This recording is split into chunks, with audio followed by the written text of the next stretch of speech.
Vocabulary and concept mapping strategies are a category of strategies that can help students to explore new concepts and the associated vocabulary through graphic depictions of relationships.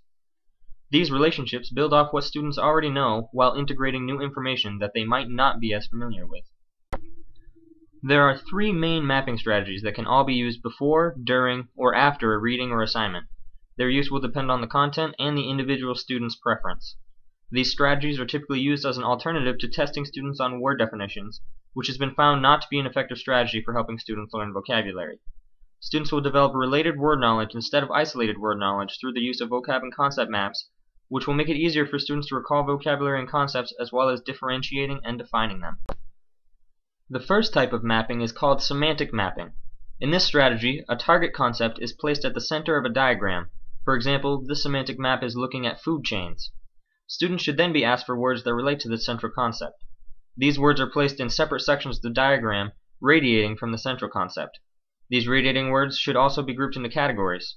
In this example, producers, consumers, and decomposers all branch off the central concept and form their own categories, which can be broken down further by students. The final step of this strategy is to introduce new words to the students. By relating these new words to categories of radiating words that students produced, and by extension the central concept, they will have an easier time learning their meanings and relatedness. As an example, introducing bryophytes and tracheophytes as subcategories of plants will make it easier for students to remember these terms and what they relate to. The second strategy that could be used is called semantic feature analysis. In this strategy, students select a category of related terms and list them in a column. In rows above these terms, features or characteristics that can be explored are listed out. It is then indicated in each column with a plus or minus whether the characteristic or the feature relates to the vocabulary term. For example, cell organelles can be used as a column of terms, and in a row above these terms, animal cells, plant cells, and both can be listed.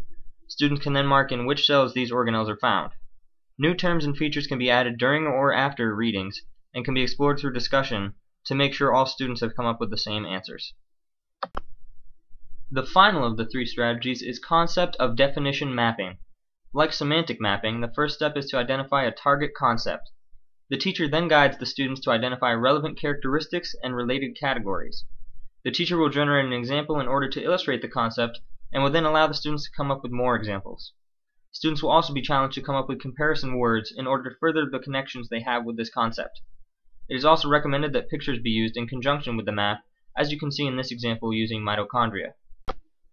These vocabulary and concept mapping strategies can be used at any time by any student in conjunction with lectures or readings. They are all strategies that have been proven to be effective at helping students build linguistic knowledge, make inferences and connections, and develop self-regulating comprehension. These strategies can be used to build these skills, and a big reason why they are used is to help students who have difficulty remembering vocabulary by providing associations and images. For the same reasons, these strategies are great for students who have English as a second language.